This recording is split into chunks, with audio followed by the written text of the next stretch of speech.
What's good, y'all? I'm Skip. And I'm DJ. And this is DeCypherEd. And today we are going to cover another song from the Beef, Euphoria. We're going to do a lyric breakdown for y'all today. This is the first song from Kendrick Lamar in the Beef of about 4. Euphoria, 616, Meet the Grams, Not Like Us. So yes, 4. And we're going to break down all 4 of those in addition to some Drake songs that we've already started.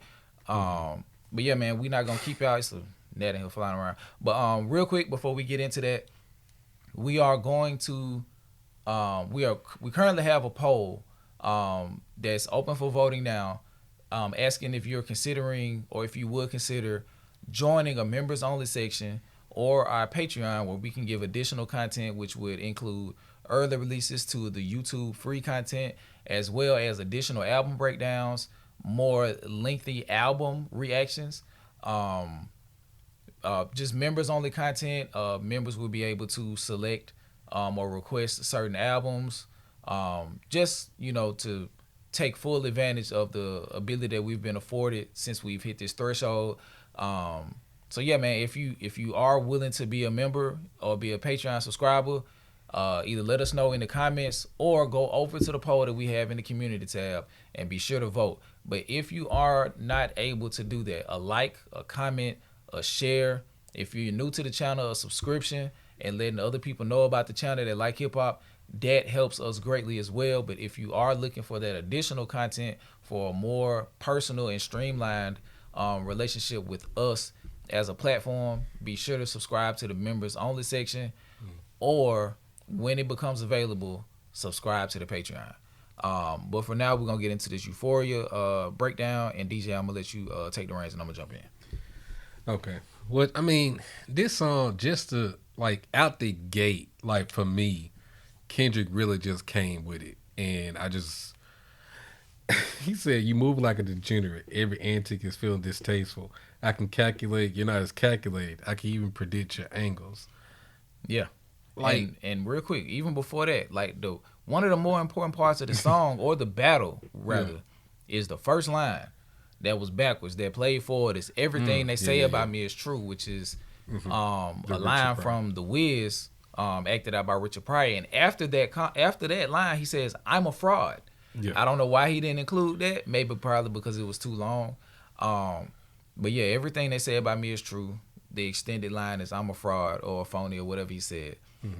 So that pushes the narrative, or now we are looking at Drake from the lens of him not being authentic, which was the biggest narrative that was crafted from Kendrick Lamar's side. That allowed everything else to slide in as a bullet point to the ultimate point of, you are not who you present, or the person you present just ain't real in general. Yeah, the superpowers getting neutralized. I think that leans more into exactly what you're talking about, because you're looking paranoid. And now you're spiraling, because lately, as far as what Drake has been doing, he's been doing a lot more antics with his music, a lot more trolling in terms of okay, I'm growing my hair out now, I'm getting all the jewelry, I'm painting my nails, and this isn't the person that we was introduced to. Yeah, he's everybody that he comes in contact with, he just takes a little bit from them and he just incorporates it into whatever his new look is, instead of him just being, himself, essentially. So, because now he hanging out with Yachty, and now that's when you get all the nails and the hair and the beads and barrettes and shit. It's just And I think, we said, if when we were talking about the push-ups and all of that stuff, we were saying that he's projecting to a younger demographic. Yeah. So I think he's hanging around younger people so he can continue to have that vantage point and be able to present, because that's the people he's around. So it may feel more authentic to him as a persona, because he's seeing it actually be performed, and it's not just something he grabbing off social media trying to adapt. It's nah, I'm with people who really act like this, who really dress like this, who really talk like this, So I'm just more, this is my environment. So I'm making it, I'm crafting an environment that will feel more authentic to me, projecting to a younger fan base. And honestly, as long as he has the numbers that he has, the numbers he continued to He got to stay young and he got to stay current. And yeah, I think that further justifies a lot of shit that he does because to him it's working. Now, if he has a dip in sales and popularity because of it, then I think he may look at it and reassess. But as long as he's still where he is, it's just gonna he's just gonna continue down the path that he's on because he sees no reason to change. Yeah, and shit, the deal that he signed with whoever he signed the deal with, you got to keep doing what make money. Yeah, and you got to keep figuring out what make money. Yeah, like you a superstar, you got to keep doing the superstar shit. But like you said, that can kind of have you looking crazy because you doing whatever you can or whatever you feel like you have to be the most popular in the genre.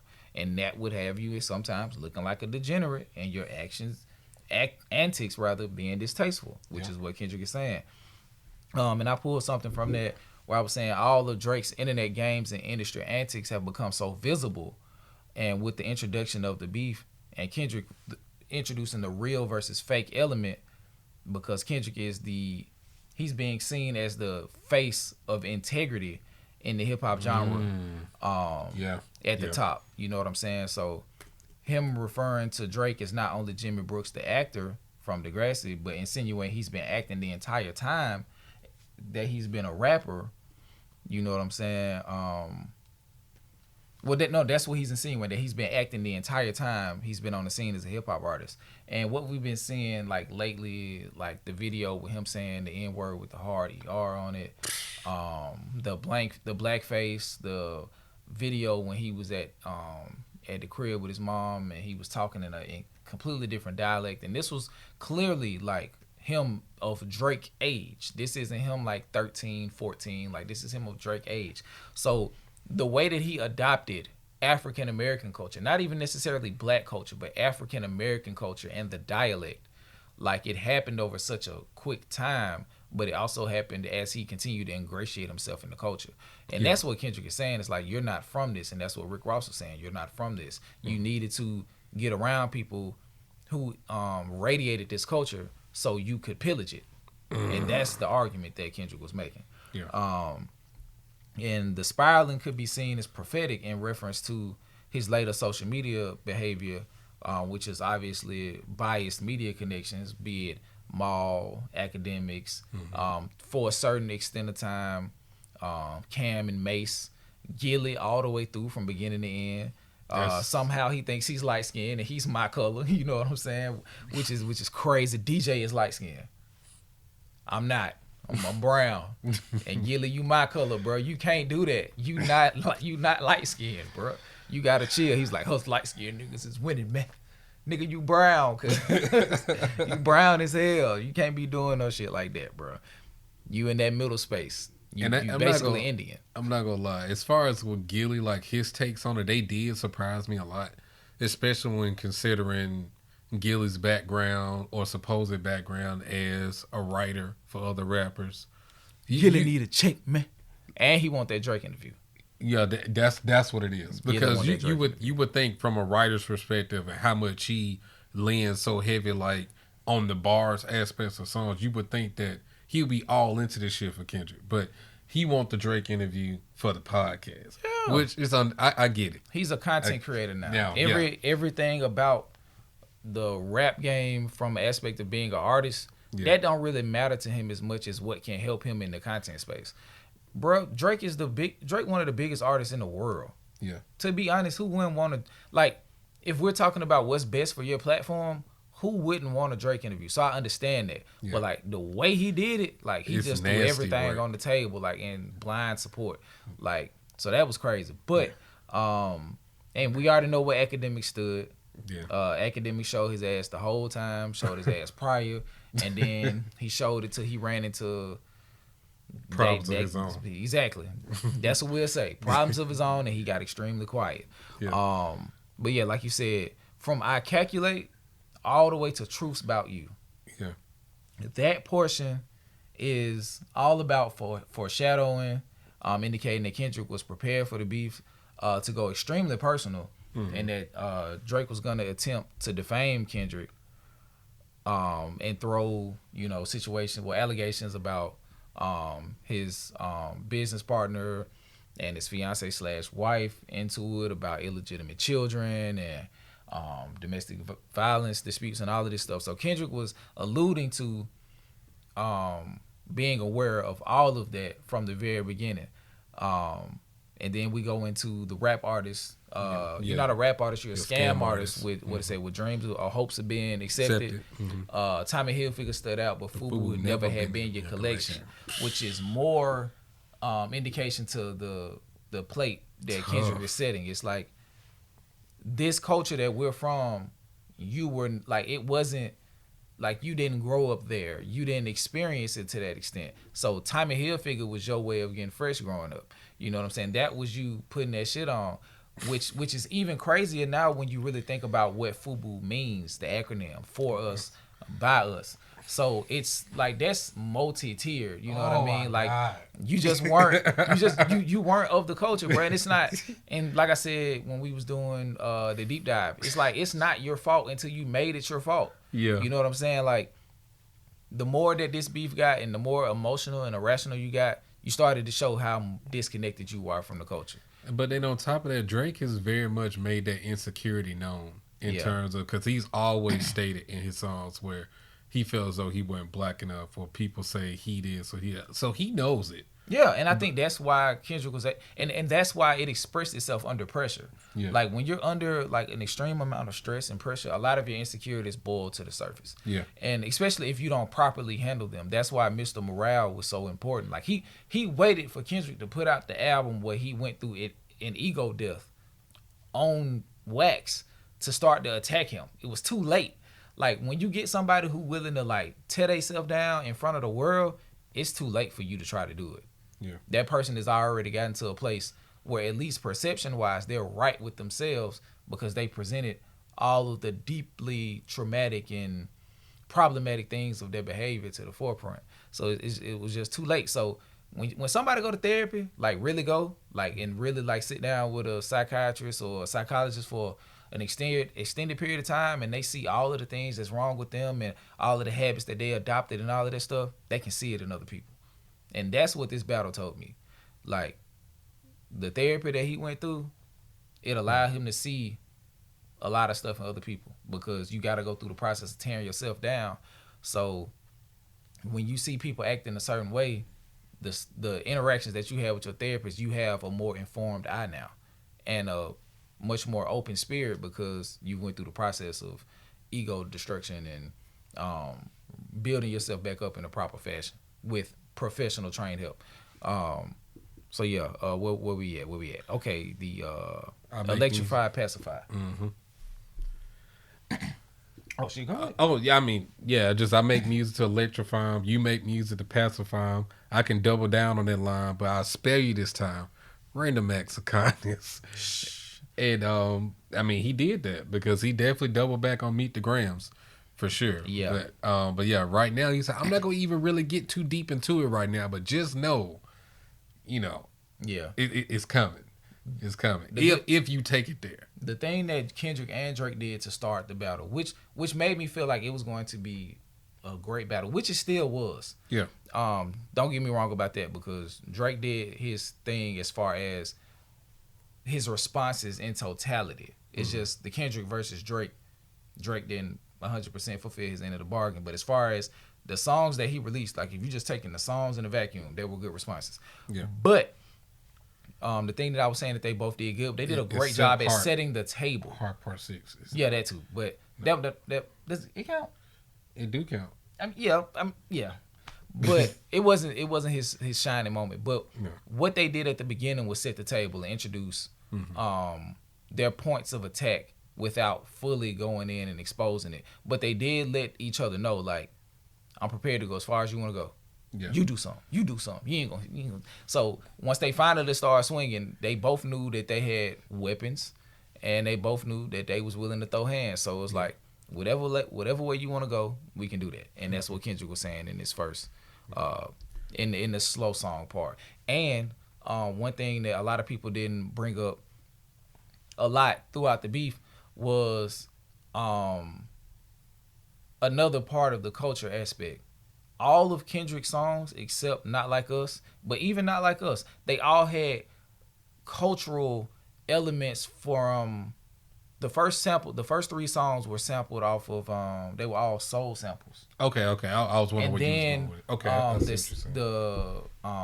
Not Like Us, not only did it sample Ether, which was extremely dope, the horns from the beginning and that went throughout the song sounded like, to me, and I could be wrong, so my New Orleans people let me know in the comments, it sounded like something, it sounded like a second line. Yeah. And that's why I was like, damn, so this shit sound like a funeral, like, but it's festive, like. No, that's exactly what it was. So you just put a West Coast filter over it. But yeah, like, nigga, this is your funeral, nigga. You're dead. and we currently driving you to the gravesite. Yeah. Like, we already left the church that you was eulogized in. Like, we taking you to the grave to, like, do whatever we gonna do with your body. And it seemed like they poured 40 ounces of OE on you, Kev. OE on you, Kev. But yeah, so we go to the next line. It going to the shoe. Because we already said with the electrify pacify, a lot of people were saying that pacify was also a jab at the reference of the PDF file allegations. Mm-hmm. So we go spare this time. Don't tell no lie about me. I won't tell truths about you. That line right there connected this song and the Heart Part 4 for me, because it told me a part of that song and a part of Kendrick's energy towards Drake as far as the rap front has been prevalent for a long time. His music for a long time. Mm-hmm. Like how people were saying, because to me, what I've noticed in a lot of our comments, especially on TikTok, if you haven't followed us on TikTok, do that. But especially on TikTok, a lot of people are aloof to the history of the beef. A lot of people were saying, like, bro, what did Drake possibly do to Kendrick? Like, they, not even just Drake, they've been going back and forth for a decade plus. It's 2024. Yeah. They've been going at each other since 2012. Like, I was having a conversation the other day where me and my homeboy was like, bro, Buried Alive might be a veiled Drake diss. Like, basically not even blaming Drake necessarily, but like saying that in order to get like Drake, I would have to throw away the things that I value. Oh, and that's why he said put it all in the grave, and I buried myself, and I put it all in the grave, and then I died. Like, go back and listen to the song. Man, stop it, bro. Go back and listen to the song. Man, don't make me go back and listen to that song differently, bro. It's not even the whole song. Yeah. The song sets the table when he said, like, okay, all of the things that I value, I put it in the grave and then I died. And then he goes into it. So I think from the conversation, he felt like he was going to have to change to be Drake, which in totality he would have had to. Just go listen to it on your own time. Bro, just like DJ said, it may be a reach, but I wasn't the only person that thought it. And when me and my homeboy was talking about it, we sent the text at the same time. So it was on. So it was a thought that wasn't just mine, and I could very well be wrong. But go back and listen to it on your own accord, and we might just do a reaction to it. I'm not saying you're wrong. I just don't want it to be that, because it's gonna make me look at the entire album, like the whole album, way differently. Hey. If that's the case. That's what hindsight is for. Because low key, if that's the case, Drake, your whole argument is done, because this nigga signed you on your own shit. But it was, and another part where it could be considered where, to Drake's advantage is, Drake was presenting this lifestyle to you. Yeah. You know what I mean? Drake was coming from a position of power, so it's still like, hey, this is the route I chose. If this ain't for you, little nigga, go on about your business. But this is where I'm at. Like, this is what you're afforded being one of the preeminent artists of our era and all time in the grand scheme of things. And go to sleep, because you are the death of me. So, but yeah, we'll probably do a reaction to that song. We might do it today. But yeah, so we go to the next verse. The beat changes. How does the next verse start? I don't have it, but all the way to go away. Yeah, he said, "I'm out the way, I'm low, okay. Yeah, the island's right here, remote, okay. I ain't thinking about no reaper. I'm just reaping what I sow, which is fucking hard. That's more so standing on the integrity line, where you said Kendrick is like the symbol of integrity for rap. Now, real quick, J. Cole referenced himself as the Reaper in one of the songs, like recent. Johnny P's Caddy. Yeah, and that was one of the songs where people were alleging that he possibly could have been dissing him.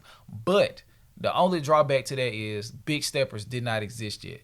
Yeah. But he called him a studio stepper and was like kind of, if we'll have to go back and listen to those songs, but a lot of people were saying that Johnny P's Caddy, a lot of that was veiled as a Kendrick Lamar diss. So if you do that, including the Reaper, he's talking about J. Cole. Keep on. Got a Benjamin and a Jackson all in the house, like I'm Joe, okay. Hellcat made his homeboys and them types sell their soul, okay. Everybody want to be a demon until they get chipped by a throwaway. Now, if we go back to push-ups, when he was saying something about the demon and it, this ain't everything up. I know. Don't wake the demon up. Exactly. So Kendrick was directly, and that's why I think it's a J. Cole diss with the Reaper, because he brought both of them up back to back like that. Yeah. Like with the Reaper line, that could be considered a response to J. Cole in a certain way, and then demon part from push-ups. J. Cole apologized before this came out, though, right? Yeah, but you still got to get punched in the face. Yeah. Take your best shot. And then he said, "I ain't worried about you. I'm reaping what I sow." Okay. Yeah, that's hard. And then, but yeah, when you said the demon and the chip get a throw, like I ain't even catch that until you said it. Exactly. And then to get chipped by a throwaway, him considering like that to be a throwaway verse to just get some shit started. It's like, yeah, like this the role that y'all wanted to play till I step outside. But the Benjamin and the Jackson all in my house, like I'm Joe, okay. I saw something where those are two prominent painters. I can't remember. One of their first names was Benjamin, and one of the person's last name was Jackson. I can't remember who they were. Yeah. But the TikTok I saw, it was saying that those are two painters, and that's why he said all in my house, like I'm Joe. Okay, so like he has pictures of those paintings or pictures from those painters in his house. Okay, gotcha. That's cool. I like that. Yeah, I couldn't find the niggas' names and I couldn't find a TikTok, but yeah, that's cool. He said, let's see. Oh yeah, I might do a show a day. Once a lame, always a lame. And you thought the money, power, the fame will make you go away? Which this is like perfect timing, because this is the time where Drake said he was about to take a break from music because he was having stomach issues. But yeah, he was taking a break from music. That tool was whooping his ass. And that dumbass suit he was wearing. But yeah, no, this was the time where Drake said supposedly he was gonna take a year off, which is something he doesn't do. So the fact that all this shit is happening now when he was supposed to be taking a break, I don't think he saw none of this shit coming. Even though he been baiting Kendrick for years and everything with the first person shooter and all that shit. But I just don't think he expected Kendrick, Metro, Future, and all them to basically jump out when he wasn't active, ready, loaded, ready to go. Like, yeah, so, I think he thought that he was gonna be able to get this shit off. Cause truth be told, bro, like first person shooter, like I see how Kendrick could take that shit personal. Yeah. You know, them clicking up and him getting a feature request and all of this shit, and then it just turning into what it turned into. So I can see him taking that personal. But him jumping out and jumping on like that turning into, like, you can't foresee that. Yeah. You know what I'm saying? So, you know, Drake had, it seems like he sat down and he put the other push-ups in Family Matters, and I think he thought like, hey, this gonna get it done. So I still get to go on vacation. I won. I solidified myself again as a preeminent rapper in the genre. Like I got another, like I just whooped 10 niggas by myself. Yeah. Like I ain't need no help. I'm this, I'm that. Like, y'all boy Kendrick that y'all love so much, he out of here. Like J. Cole got rid of himself because I think that dot shit was weak as fuck. Mm-hmm. You know what I'm saying? So I stand alone. Yeah. It's just me. Yeah, you know what I'm saying? So he thought he was done. Yeah, he was playing defense the whole time. Like you said, like that is really what kicked it off. No one could have saw that coming. Yeah. So because nobody pictured it, and then the features weren't I don't know if the features were listed. So it's like, bro, you not finna like. Yeah, Kendrick no, the features. Yeah, they Future, weren't listed at first. Kendrick and Future did a Mask Off, and that was it. That was the only time they had ever collab prior to this. So it's like, bro, that was just unexpected. Kings did. Oh yeah, that too. My bad. Oh, so when we was talking about the beef in totality and just how they've been beefing with each other for a long time, go back and listen to Compton. Kendrick was dissing him all through that, and I feel like every song pretty much that Kendrick was on that Black Panther album, he was dissing Drake. Every single one. I think we talked about one song, the intro or some shit. Yeah. He dissed that nigga on the song with SZA. All the what's the name of it? All the Stars. All the Stars. That entire verse was a Drake diss. He dissed him throughout that whole album. I think every time that he rapped, and Kendrick rapped on like 10 songs, every song that he rapped on, he was dissing Drake. And he dissed him a lot in Damn too. So they was going back and forth for a long time for the people who just feel like they just don't know that this shit been going on pretty much their entire careers. And Drake been dissing him too. But Drake had a lot more people on his plate, so he had to bounce between Pusha, Kanye, nigga found time to diss Kid Cudi. He was dissing Kendrick. He was dissing DJ Drama, Jay-Z, all these other people. So, you know what I'm saying? But Kendrick was kind of like, yeah, I got Big Sean, I got Jay Electronica, whatever. I want to smoke you though. Like, if they jump outside and we got to do whatever we got to do, like, I'm going to ignore them till I can't ignore them no more. But you, I want you to jump outside so bad, and I promise you I'm going to stop everything I'm doing to handle the situation that we got when it's time to. But these other niggas, I don't care about them for real. As a matter of fact, I'm glad J. Cole stepped to the side. Mm-hmm. I wanted to smoke you, and I've been wanting to smoke you for a long ass time. Mm-hmm. So, ooh, it's something you don't want to do. Like that right there told me that he was on a whole other level, bro. You seen New Jack City? Yeah, of course. Okay, I ain't gonna say the line that Ice-T said when he was trying to kill, when he was trying to unalive, no, all right, 27 minutes. When he was trying to unalive Wesley Snipes when the cops came, he said, "I want him. You so bad." That's what I felt that Kendrick was saying at the end of this song. Like, he just want to do it so bad. Like, he relishing in the moment that he finally get to do it. Yeah. But yeah, the money, the power, the fame will make you go away. Mm-hmm. He meant you, like whoever you were. Like, as Jay-Z said, you was who you was when you got here. Like, he thought, he's asking Drake, did you think all of the stuff that you're able to put in front of who you really are was going to make the not even illusion, but the reality of who you are as a person inside, the essence of you? Did you think the money, the power, and the fame was going to make that person go away? Like, once a lame, always a lame. Exactly. Like, bruh, you still you. You just got all this stuff in front of you. But like, when that stuff, or when you're around a lot of like-minded and like equally yoked individuals, we can still see you lame, bro. So much so that, nigga, even the fans can kind of see it. That's why we don't hold you to certain standards, because we know you just, like, you're an entertainer. You doing a job. Yeah. You know what I'm saying? So we don't critique you as closely as we would somebody that we see who presents themselves as someone with integrity, like a J. Cole, or whoever the fuck. But yeah, that's why we let you slide with a lot of shit until now, because now we kind of got to look at it with a different lens. But go ahead. And you say, have you ever, okay, nigga, let's play. Have you ever walked down on an enemy with a poker face?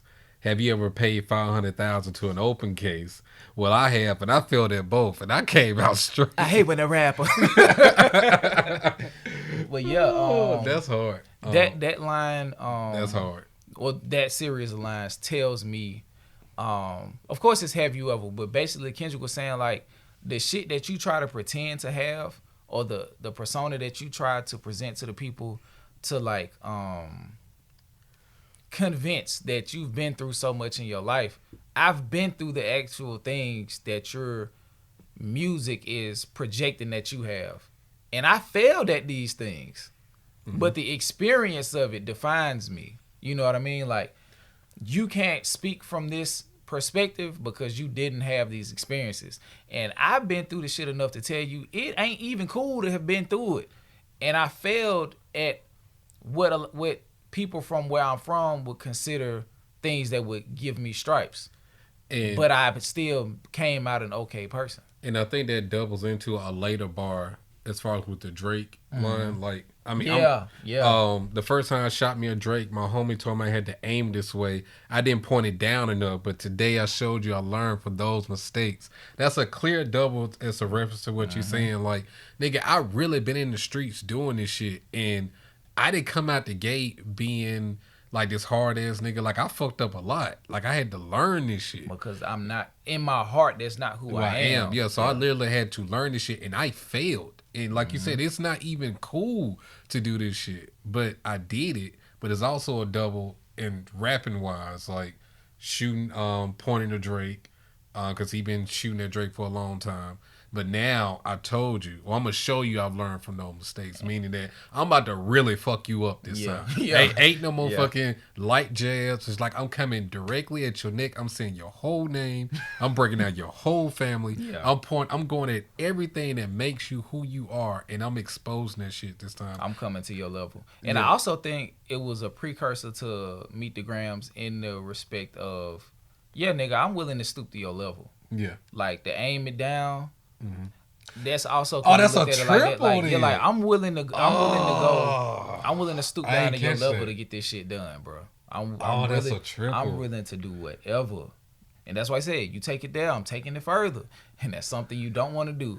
And if you think that when he wrote that line, he didn't have Meet the Grams ready, you're sadly mistaken. Bro, Drake, this nigga said you better come with a quintuple entendre, some shit I don't even understand. Nigga, he got like doubles and triples and all. He had a quintuple with the 616 shit, which we'll talk about in a little while. Like, bro, he had all this shit laced through this shit. So yes, this nigga was fucking right, bro. Yes.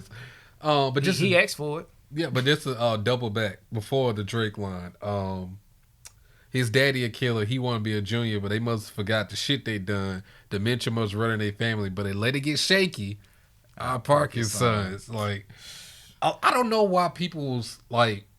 I think it was just people that Drake stands really just trying to hate on the shit. But I seen a lot of people when this song first came out, they didn't like that shit, and I don't understand why. Like, to me, that shit is fire. My battle rap brain kind of had me like, Parkinson, but it's like, bro, that shit is straight, bro. Like, it's not a reach, bro. It's not in the way that, okay, Rum Nitty might be mad, but that's it, bro. Rum Nitty be all right. I'm saying I ain't listened to him in like a year, but that's the type of shit where him and New Jersey Twerk could be like, all right. But that nigga said pterodactyl, so like, that's what I'm saying. And a dactyl is some shit in your hand that nobody knows about. So I done heard way like worse bars than that. Like, but personally, I think that's a good line. I do too. Like, after a while, I was like, bro, okay, I might be not overthinking it, but I may be being overcritical of it. Yeah, and it's like, okay, let this shit rock, because it's still like he set it up, like with the dementia shit, the let it get shaky, like he set it up all the way. Yeah, and then park his sons, or it could be like, I'm parking sons, like, so it fit all the way. However you want to make it fit. Like, if you want to say, like, if you want to down the hill of it being a reach, go ahead, because at the very first time I heard it, I was kind of on the side about it, but over time I was like, okay, let this shit rock. And I definitely feel as though it's definitely Drake's relationship with a certain street family that he's referencing in that. They was in the comments trying to make me say it, and somebody said, I was like, you said it, not me. I'm not bringing he who must not be named. I'm not bringing him up. That nigga named Voldemort. Goddamn, I'm not telling a nigga name for real. Oh, and this line here, I thought it was a really good rebuttal in terms of all the boasting that Drake does. But he said, somebody had told me you got a ring. And a Hellcat is also a Dodge Demon. I forgot to say that. Oh, shit. Go ahead. Okay. Somebody had told me that you got a ring. On God, I'm ready to double the wage. I'd rather do that than let a Canadian nigga make pot turn in his grave. I think that's just really clever. I think it's really cool because that's a response to the Taylor Made shit. Mm-hmm. And it's a response to Drake, flowing the Tupac ring that he dropped a lot of money on. You know what I'm saying? So it's just basically to acknowledge that, nigga, I see what you're doing, bro. Yeah. And if Kendrick really views him in the aspect of not being truthful, well, not being authentic and not being real and not really being of the culture in a way that,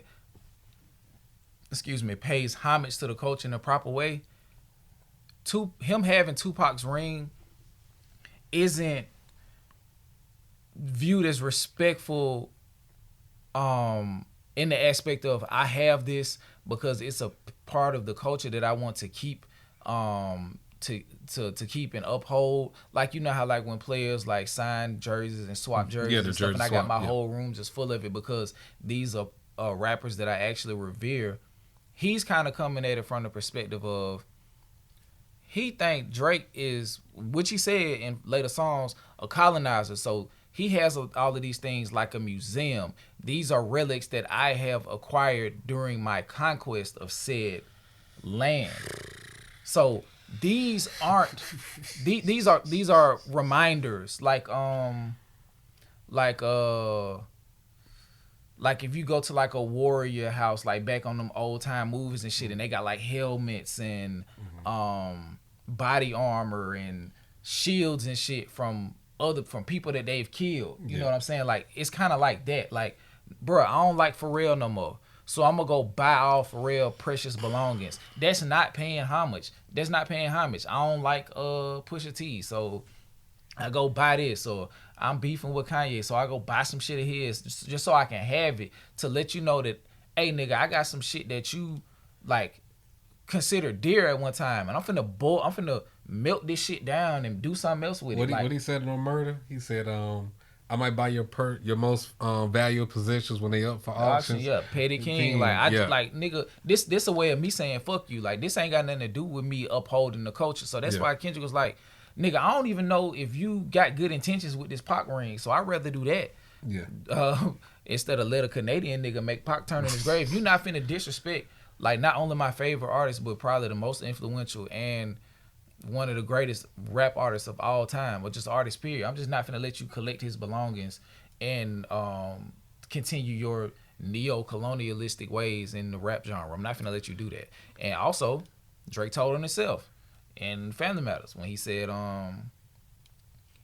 basically, if you want to take up for Pharrell so much, come get his legacy out of my house. Mm-hmm. If you was holding that shit because you really fuck with Pharrell and what he did, that wouldn't even be nothing you said out your mouth. Mm-hmm. And that's why I said over time, Drake just continued to expose like his true intentions with all of this shit. Yeah. But where we at? Well, I mean, it's cutthroat business. He got shit twisted. It may be the braids. You know, so I mean, that, I don't know, man. He just started moving a lot differently when he grew his hair out, bro. I don't know what the fuck it is, but a lot of his really petty and just like tendencies just really are showing themselves. I think the money multiplied, and I was telling you a while ago, I think humility is a function of your position in life. Mm-hmm. And once you get to a certain position, you no longer have to be humble. Yeah. I think the situation with I mean, Drake said it. He said, I mean, I'm so big, my music not even relatable. Yeah, like, he know this shit at this point. But I'm talking about just from who you are as a person type shit. Like, you but don't that's have what to I be mean. Like, because he knows that he's not relatable enough to the point that I don't have to be humble for y'all to get where I'm coming from. Mm-hmm. I can treat you however I want to because whoever I'm dealing with, it's advantageous to them to deal with my bullshit. Yeah. You know, talking about I don't want to talk about that. And y'all gonna stream my shit regardless, so it don't fucking matter. Like, I can treat the music exec at the office as bad as I want to because they can't lose me.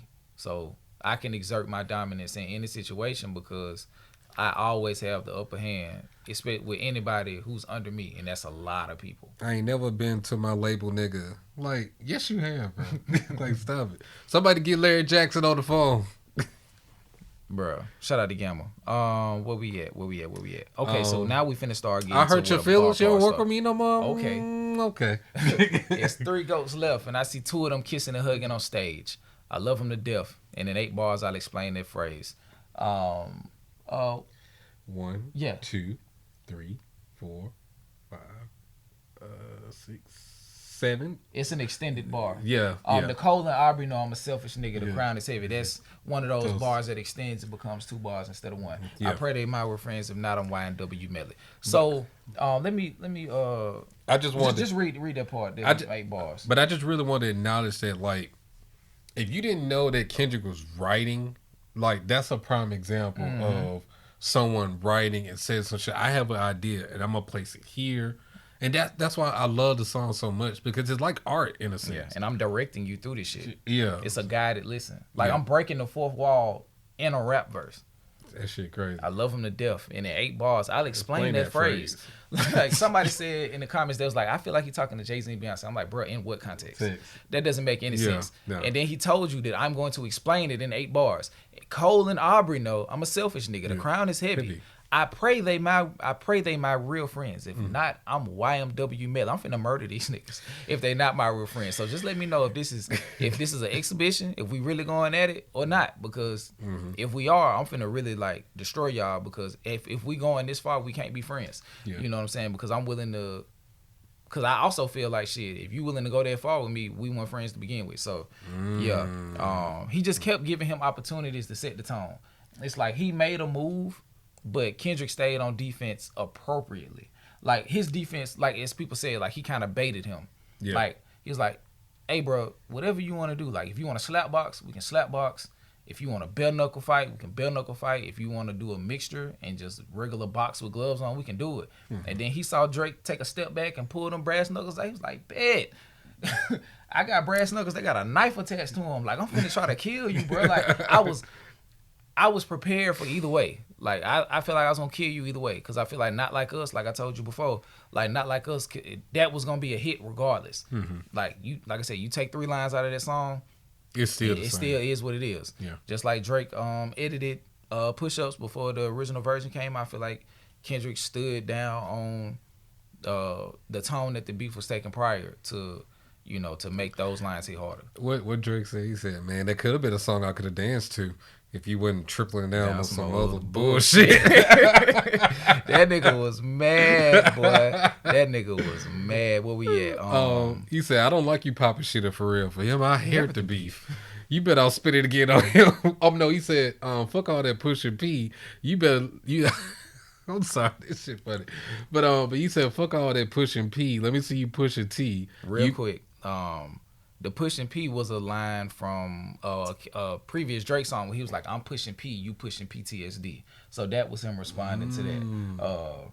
Yeah. What's the next line? But yeah, he said, fuck all that pushing P. Let me see you push a T. You bet I'll spin it on him again before you think about pushing me. Now, this next line, I don't know. Y'all may judge me on the next line, but I need context. I got you. I didn't understand it. But yeah, he said, he's Terrence Storin, push a T. I get that. I'm Terrence Crawford. Yeah, I'm whooping feet. Okay. What the fuck does that mean? In an interview prior to the Errol Spence fight, Terrence Crawford said, yeah, I'm whooping feet.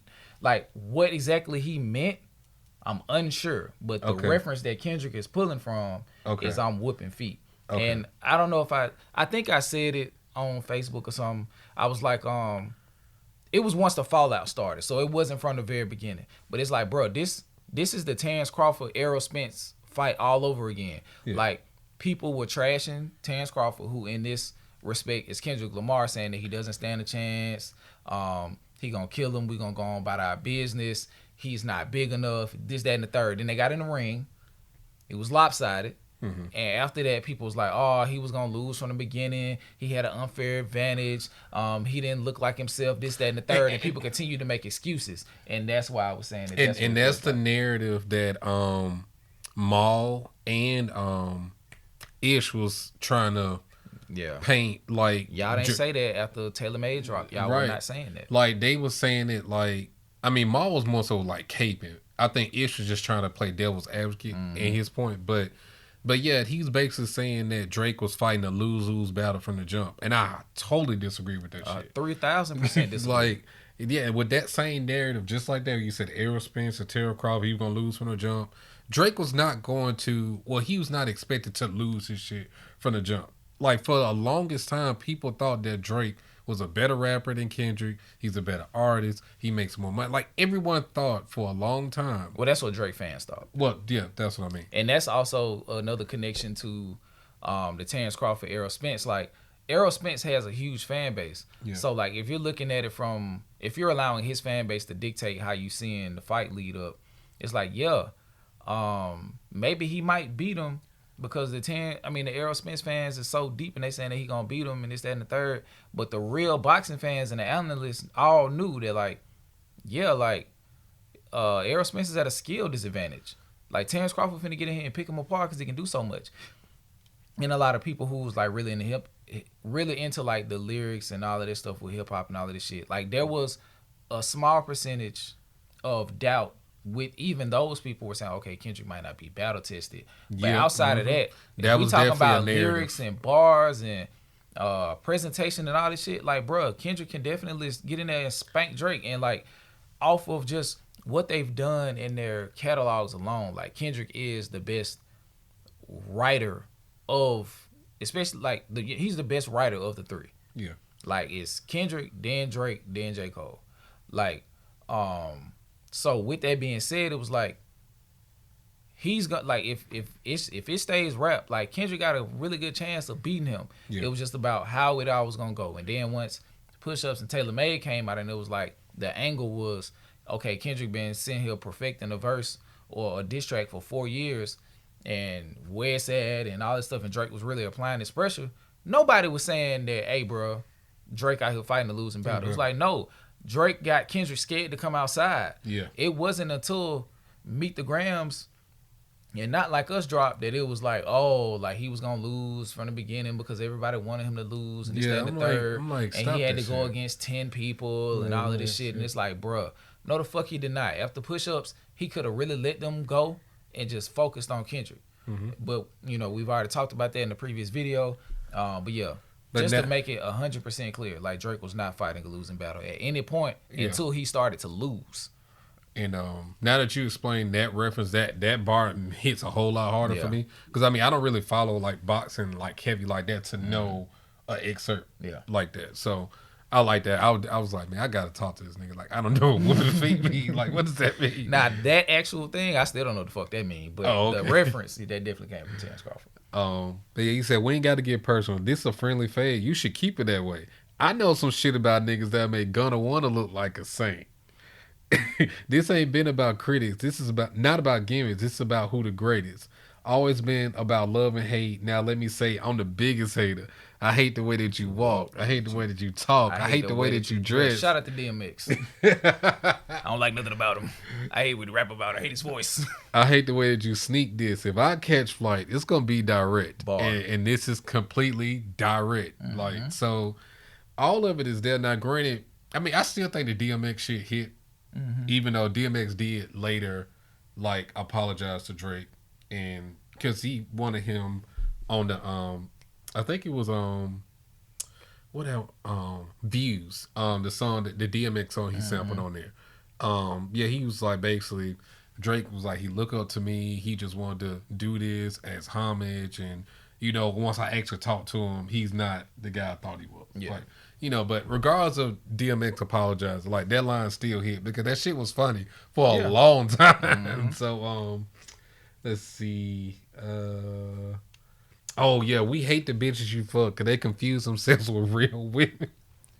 And notice I said we. It's not just me. I'm what the culture feel. Like that's probably like the vocal performance of Kendrick Lamar throughout this entire beef saga was immaculate. Like how he allowed his tone to dictate how you were to receive the bars. Like the lyrics alone were good, but he acted this shit out in a way where it felt like he was antagonizing and making fun of him in this song, and then he was doing everything he did with the other songs. Like he allowed his voice to be as important, if not more important in some spots than the actual lyrics in this beef. And he said, how many more fairy tale stories about your life till we had enough? How many more black features till you feel like you're finally black enough? That's a double entendre because with Not Like Us and all of the Atlanta artists, him teaming with them to get that acceptance within the African American diaspora, it has nothing to do with skin tone. It's about the cultural invitation. He wanted to have that 100%. And then also with the black features like the nose, the braids, that's all about to say. Like all of this shit, like the black features. Like if he could present all of that, maybe on the vain side, people would accept him as being black enough, or he would accept himself as being black enough to be in the realm with these other people. So yeah, that was an interesting double What entendre. Push said, he said you scared to grow your hair out because you afraid it won't nap enough. Like, and shortly after that, Drake's like, you know what? Fuck you. I'm gonna grow some hair out and get some braids. Fuck you, Pusher. But also too, I think the real women line is a double in the sense that he's playing on the PDF stuff in the sense that they not real women because they children still. That's tough. That's how I took it. I'm just like, God damn, Drake, he is on your neck, bro. That's a 2-tier cake right there. Cause it's like also when he was talking about fucking with the prostitutes and going to Turks and wilding out, paying women for sex. Like the women that you fuck around with, not only are they not old enough or mature enough for us to really consider them women, or in they value system not being on par, they might also be on the younger side. And what's the other part that you said to make it a double entendre? Like the kids, the value system, and prostitutes. Yep. Triple entendre. Damn, bro. He said, I like Drake with the melodies. I don't like Drake when he act tough. You can make a nigga bring back Puff. Let me see if Chills really crash something. Man. Because, yeah, Puff put hands on him. Yeah, we need to. Let's see if Chubbs defend you. Now, this the one that I think we kind of addressed earlier, but he said I got more to add too, because he said my first one, like my last one, it's a classic. You don't have one. Let your core audience stomach that, and let me tell them, or you tell them where you get your abs from. V12, it's a fast one. Bop bop bop. Headshot of the year. You better walk around like Daft Punk. My favorite bar from the entire song. Remember? Because of how it was performed, and then the beat switch, which coincides with Worst Behavior. When he's like, remember? Yeah. So it was like a little jab, but fuck, I just got a text message and made me forget what I was saying. But go back and read. But yeah, you gonna make it. The classic shit. Okay, so shout out to y'all in the comments because a lot of people were saying, bro, I didn't realize this many people didn't feel like Drake didn't have classic albums. A lot of people feel that way. And from my perspective, but what they were saying was the reasons that they didn't believe that Drake didn't have any classic albums was, number one, because they don't feel like he's writing his own music, so he didn't contribute to the album in a sense where he could declare it being a classic. Because The Weeknd gave him 6 songs from Take Care, and those 6 songs were probably 6 of the most important songs from Take Care. Mm-hmm. Come to find out, reference tracks dropped, which led me to look back and find out that Party Next Door wrote multiple songs, not co-wrote, but wrote multiple songs from Nothing Was the Same. So it's like my favorite album and some of my favorite songs from there weren't even created by Drake. So Own It, Come Through, and Furthest Thing, those are Party Next Door records. So and another thing too, just to piggyback on that, I don't like this narrative that's coming out about Drake in terms of,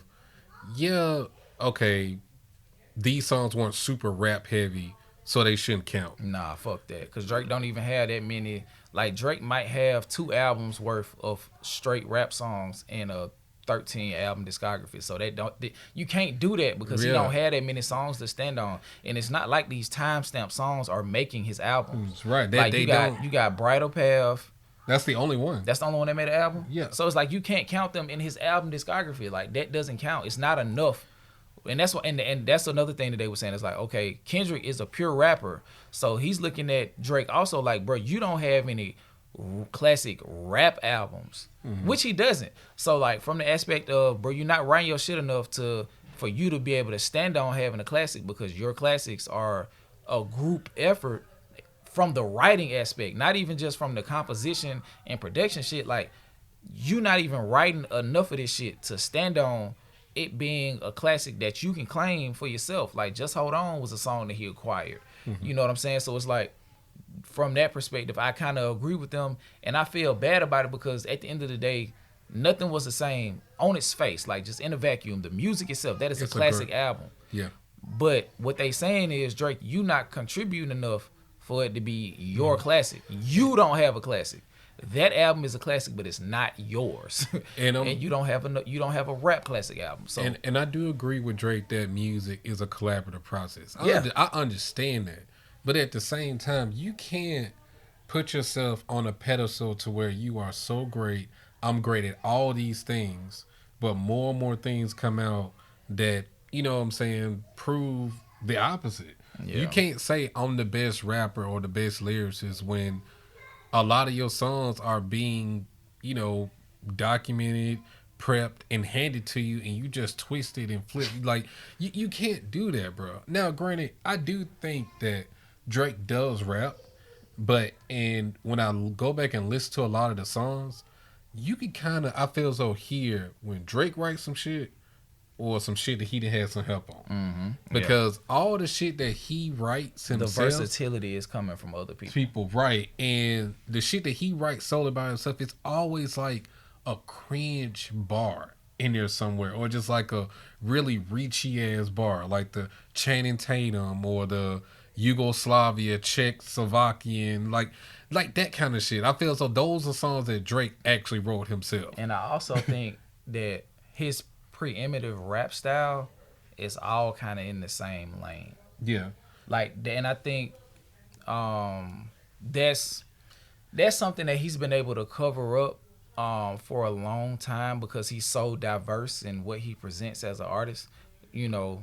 And a big part of that is being able to sit down and collaborate with other writers. Drake's the huge part of why people appreciate him so much as an artist is because he's such a diverse artist. Like, that's what blew him up. Like, Views was his launching pad into a much more diverse pool. Yep. But if we're finding out that the diversity was a steroid from the aspect of him getting that stuff from different artists and just presenting it under the Drake performance moniker, like, how great is Drake? You know what I mean? It's not that he's not great at all, because Drake is great. You can compile like a lot of the stuff that you believe Drake did on his own. It might not be as versatile as his total discography, and some of that shit he could have kept, but it just wouldn't be as diverse. You know what I mean? Like, so you start to shrink him down to the raps, and then you find out he was getting helps on his raps too. So now it's like, well, shit, what did he write? Yeah. You know what I'm saying? It just puts everything into question. And that's why he like shit. And let your core fans stomach that. Then tell them where you get your abs from. V12 is a fast one, which is the ab machine. Bop, bop, bop, last one. Headshot for the year. You better walk around like Daft Punk. Remember. Bro, I'm finna try to kill you. So if you're not walking around with the most secure helmet on you can find in this galaxy, I'm finna kill you in front of the world. Like, you started this and here we go. Hey, Top Dog, who the fuck you think they playing with? Extortion my middle name soon as you jump off of that plane, bitch. I'm allergic to the lame shit. Only you like being famous, which goes into other character assassination that he did in later songs. Yachty can't give you no swag, neither. I don't give a fuck about who you hang with. Then shortly in the middle of the beef, the Jumbotron shit come out. So it's like he giving him swag in different ways. He helping this nigga dress. He, taking cues on the fashion and all this shit, but also he getting songs from him, which makes perfect sense because Lil Yachty was such an advocate for all the dogs before it dropped. It sounds more current.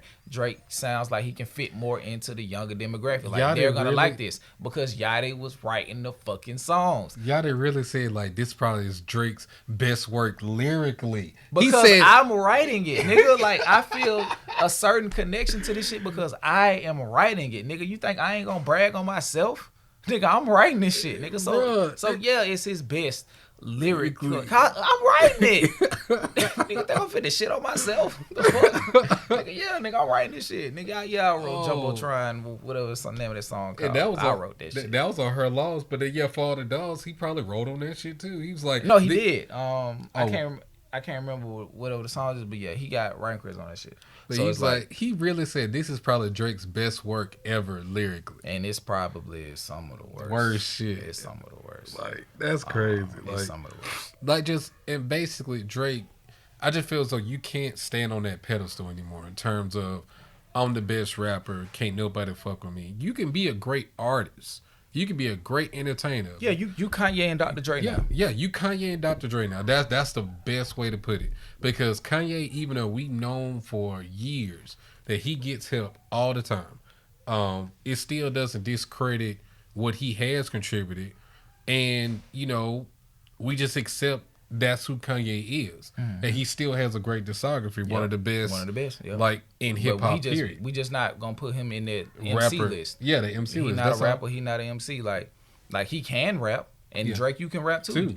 But Drake, you can rap actually way better than Kanye. Yeah.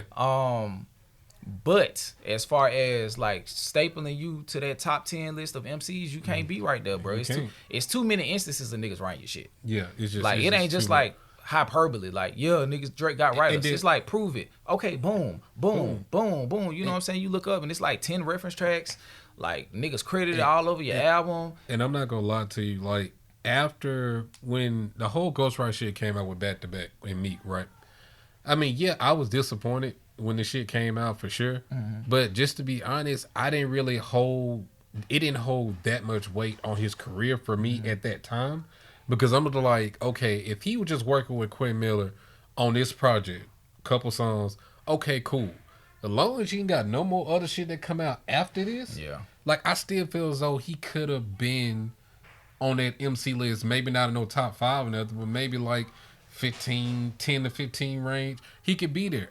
But no, all these recent tracks, it's after the back-to-back shit. It's just after the Pusha shit. Like, so it's just like you really didn't learn from this shit, and it brings your whole career into question that if shit is still coming out about you now, what about the earlier shit? You know, you have to go back and look at that shit with a microscopic lens at this point. So it's hard for you to say that I'm the best or greatest rapper ever. It just, I can't put you there. And I've accepted that you in that Kanye, Dr. Dre lane, even though I know you can rap, but I can't stand out there with my cape on. Yeah. I can't. Not in good conscience and know that. Oh shit, my shit died. All right, so real quick, you got any favorite lines, and we'll let this one go. No, it was more after that. It is. I'm gonna blick niggas all in the coffin. To OVO niggas is dick riders. Tell them run to America to imitate heritage. They can, not like us. Like that's the whole thing. Yeah. What I'm finding is niggas don't like the West Coast, and I'm fine with it. I press a line with it. I can pick them off one at a time with it. We can be on a 3-hour time difference. Then he did the Crow this shit. I'm in New Hawk King, fried rice, dip sauce. After that was just like him continuing to punch, but it ain't like super.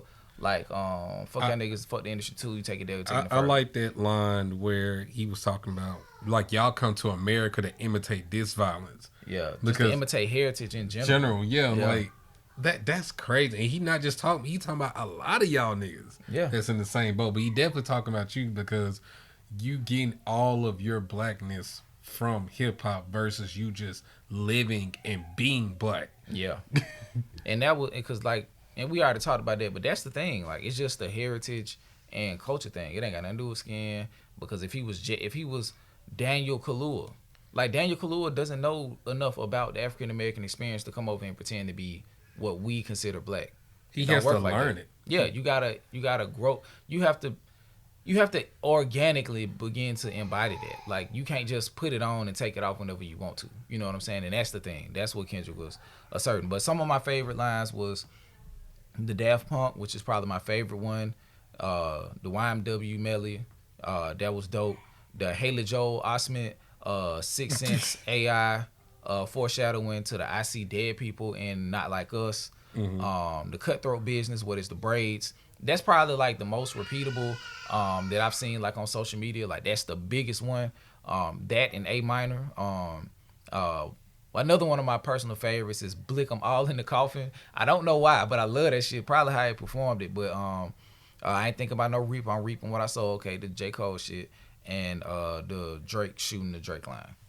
Those are my favorite ones. You got any ones that you can remember off the top of the head? I mean, my favorite one's probably out this whole song. He said,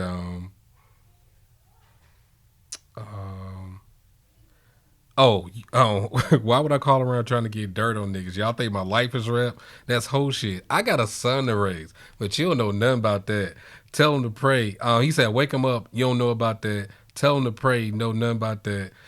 They give him tools to walk his life day by day. You don't know nothing about that. I'm teaching him morals, integrity, discipline. Man, you don't know nothing about that. I'm speaking the truth and considering what God's considering. Yep. You don't know nothing about that. You know what that reminds me of? That's the prelude to 616 in LA. Yeah. That's the like the whole part where he was like praying to God and like talking about we'll get into it, but like the put my children to sleep with a prayer and close my eyes, definition of peace. Like that whole portion, like that entire maybe a minute and 30-second, 2-minute run where he was just illustrating like how right I am within myself and in my situation. That's what that is. He like, you not living that life. You know what I'm saying? You don't know nothing about that. And for me, it hits a lot harder because I know this was maybe a lot to ask for from Drake, right?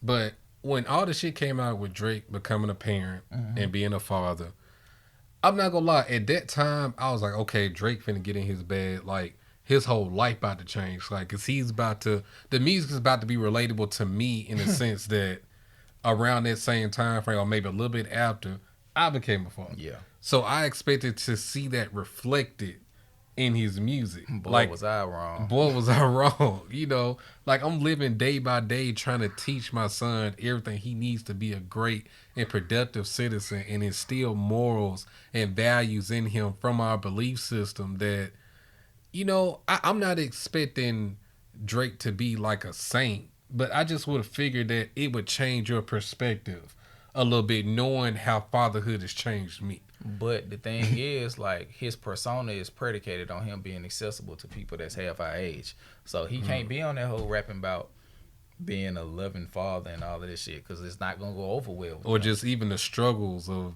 being a parent. And ain't nobody that just got out of house, just got out of their parents' house want to hear no shit like that. Yeah. So it's like if he's gonna continue to not grow with his fans and like hope his fans just stay along for the ride, he's not gonna grow with them. Like that's the difference. Like Kendrick Lamar is at the point now where, and it's pros and cons to both sides. It is like absolutely. Kendrick decided to grow with his audience, so now he can make more thought-provoking, connected music that reaches you on a different level beyond the surface. Like J. Cole can do that because, I mean, Drake can make more surface level music because just as every 2 fans that hit age 35, 38 fall off, you got 2 more that's 17, 18, 15, 16 that come on to the train at the beginning. So it's a revolving door. He's not even, like, he can retain you for a long time, but when you fall off, he's no longer worried about you. Yeah. And I understand if that's your business model, that's your business model. Because J. Cole trying to take it up. Like, he making, like, the song, The Fever, Grippy, like, all of this shit. Like, he's trying to reinsert himself and ingratiate himself with a younger fan base. Yeah. So it's like, you gotta do what you gotta do. Like, he picking up auto-tune, you know? Like, you can tell his artistry is changing because he's trying to... He's falling off. Yeah, all right. Thank y'all for tuning into this lyric breakdown version of DeCypherEd. My boy DJ just shot his head off. I didn't have to do it today. But yeah, man. Like, comment, share, subscribe. Join members. Patreon is coming. Make sure you vote in that poll if you have yet to, so we can know how we can best deliver that exclusive content to y'all. And until next time, peace.